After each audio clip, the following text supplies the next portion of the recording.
Our founder, Thomas Cooper, started brewing in 1862, but initially he was brewing at home for the first 19 years. So we're a sixth generation company. I'm fifth generation. Beer is effectively in our blood. My name is Dr. Tim Cooper and I'm Managing Director and Chief Brewer of Cooper's Brewery. I've been Managing Director since 2002 and I first joined the company in 1990. And at the time, I said, when I go into a family company, if I can keep the family company going, then I'll be able to pass it on to the next generation. What's really remarkable about a company like Cooper's is our relationships thrived and grown throughout. And it really shows the strength of relationship and trust and character that's so important in banking. For us to be able to say generation after generation of the Cooper family, but also the people at ANZ to be able to work together to create something that is really unique and really powerful brand in Australia. And the future is extremely bright. Right throughout history, we know that companies change. They get bigger and they have to think about their structure and is it still appropriate to maintain family ownership? But what's really unique about the Cooper family is their ability to have grown to such a substantial scale, but still keep what's important to them, which is that sense of family and being able to pass the business on to the next generation. Independence is something that we value highly. 17 years ago, we did have the hostile takeover bid from Lion. We were fortunate that the vast majority of the shares were in the hands of the third and fourth generation. Many of those shareholders did not see the need to sell their shares.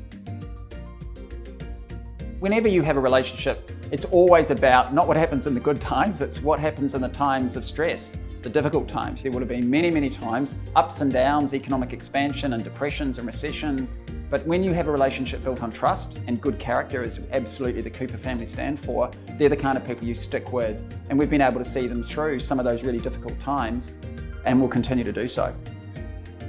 The last couple of years we've been working on a plan now to build a big new, what we call brand home or new visitor centre.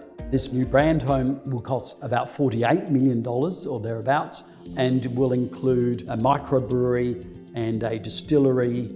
And so with any luck, we will be able to finish that hopefully by the end of 2023, but also make it a very attractive place for people to come, enjoy a beer, have a meal, or go on a tour or do a tasting. And then in several years' time, we'll also have a whiskey to be able to give them as well.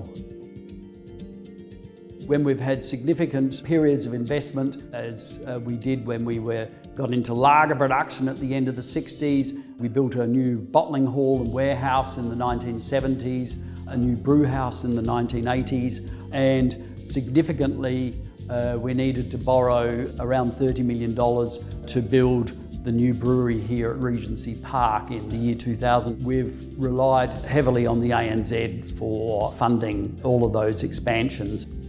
They're continuing investing in the plant and equipment. It's really what the business needs to make sure it's operating as well as possible. Our relationship with Coopers is very strong and very open. It's sort of nice to hear a local South Australian business that's grown to a significant size will continue growing.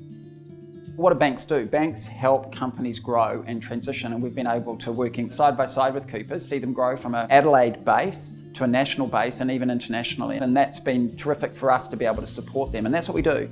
And our job is to connect them with others, to support their expansion and make sure that they grow safely and thrive on a bigger scale. I've known Tim for many years and I've known Coopers for a long time. One of the things that inspires me about it actually is the strong brand that they have created. It's about the Cooper family, but it's absolutely about Adelaide and about South Australia. I think we're blessed to be in Adelaide. Many people have asked us, would we think of moving interstate? And we say no, because this is our home. This is where we've been for 160 years. And over the last 20 years in particular, we've gone from effectively 2/3 inside South Australia, 1/3 outside of South Australia, to now being a quarter of the beer sold in South Australia and 3/4 outside of South Australia. One of the benefits of being in the brewing industry is that we create a product which people enjoy. As my wife, Barbara, would often point out to me, if we made clothes pegs, probably no one would want to talk to me.